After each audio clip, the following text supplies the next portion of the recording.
Welcome back, guys, to another video. In this video, I want to talk about Felipe Anderson specifically. There has been rumours that him potentially coming back to West Ham from his failed loan at Porto. Before we get into that, guys, make sure you hit the subscribe button if you're new around here. Support West Ham.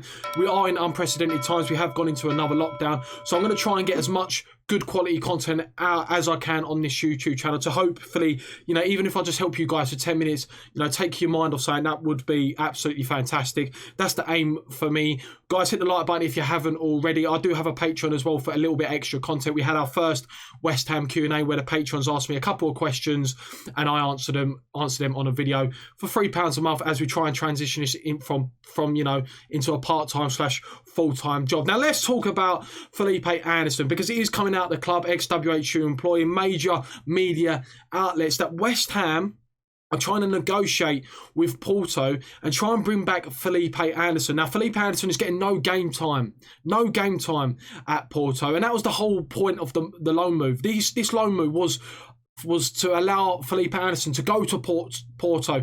There's only really two teams in that league. You got Benfica, you have Porto, one of the major Portuguese clubs, and the opportunity to play Champions League football, don't forget, to play it on the biggest stage of them all, to either try and manoeuvre a move away from West Ham or try and get back into this West Ham team. And for whatever reason, I did see that the Porto manager has spoke out about his work ethic, his work rate, which is one of the reasons why he hasn't got into this David Moyes team. But it's such a shame, because when we signed this guy, we signed him for £40 million.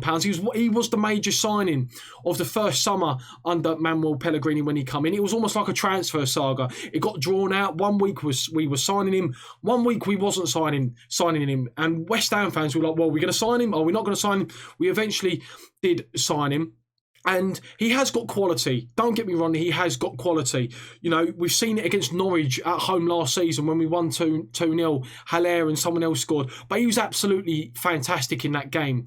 But the difference between the great players and the good players, or just your average players, there's very little technically. The difference between them technically is very, very little. It's what they're mentally, their decision making, their anticipation, their reading of the game, their willingness to carry on trying to do something if it doesn't go well. And what I've seen from Felipe Anderson as a player of West Ham is that when it gets tough, when it doesn't go his way, he can run, his persona, and he'll just down tools.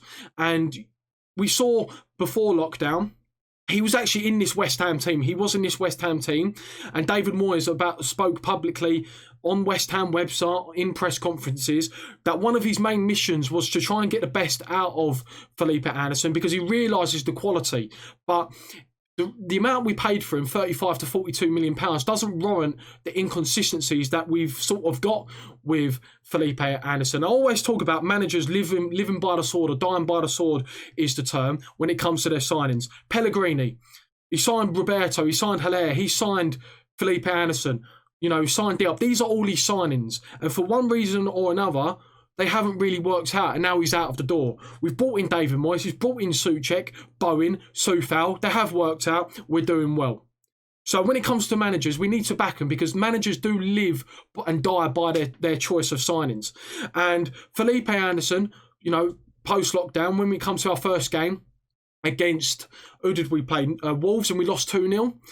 He did not feature. He did not feature at all in the post-lockdown fixtures. When we were fighting for survival, David Moyes turned a blind eye to Felipe Anderson, and that says a lot about Felipe Anderson in terms of David Moyes doesn't trust him. He doesn't trust him in order to come into this team, because we've seen, so far with Said Benrahma, that David Moyes has spoke about ball retention, working hard for the team. And in the post-match press conference against Everton, he spoke about Said Benrahma being a very, very good team player. Whilst he did okay on the ball, he kept the ball safe, he kept possession when he could, he'd done a couple of tricks, he went past a couple of men. It was his work ethic off the ball that impressed David Moyes a lot. And that is one of the major reasons why Felipe Anderson will not get into this West Ham team. Now, if West Ham do negotiate something or a deal with Porto, that would bring him back, because it's not working out for both parties. He's hardly playing at Porto. And for West Ham, he, as I said, he was sent out on loan, so his value doesn't even depreciate even further, because we paid 35-40 million for him. Realistically, right now, we would be lucky if we got 15 million pounds for him.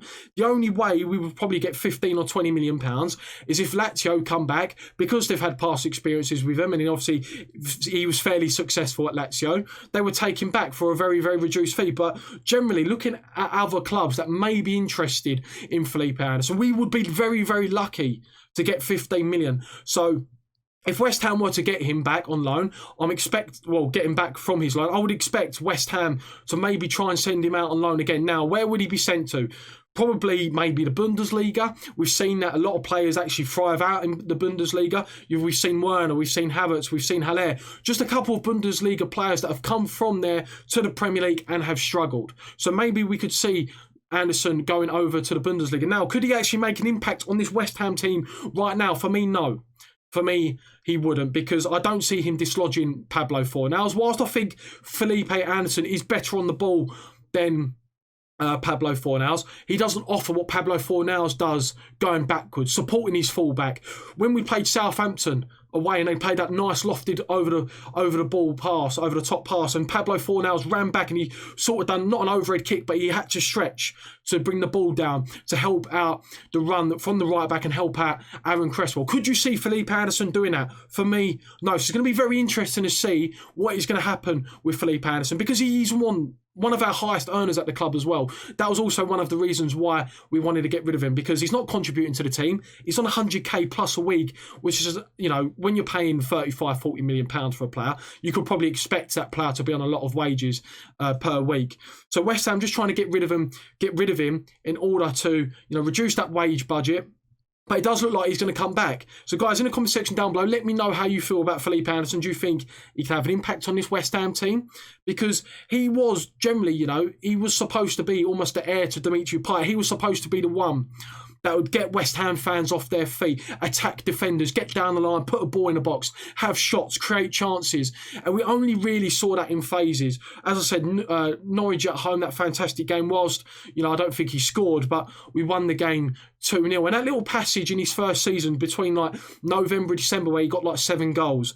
Before that and after that and the second season, he's gone missing. He's gone missing. And I feel like with Felipe Anderson, as I said, what separates the best and the great players is not so much their technical ability, because it's very, very little in difference, but it's what they do up here and what mentally, when it gets tough, what you're going to try and lift yourself up. Keep doing it. If you give away the ball, keep doing it, because one of those times it will happen. So guys, in the comment section down below, let me know what you think. Hit the subscribe button if you haven't already. As I said, I am going to try and upload as much as I can during these tough times. Yes, we've been put into another lockdown, and thankfully, West Ham and football, whilst other people may not agree that elite sports should stop, is something that's going to take our mind off what's going on in the world right now. So I'm going to try and upload as much as I can. I do have a Patreon, guys, if you want to further support me. I do appreciate any kind of support on Patreon, or what you're doing right now, just watching this video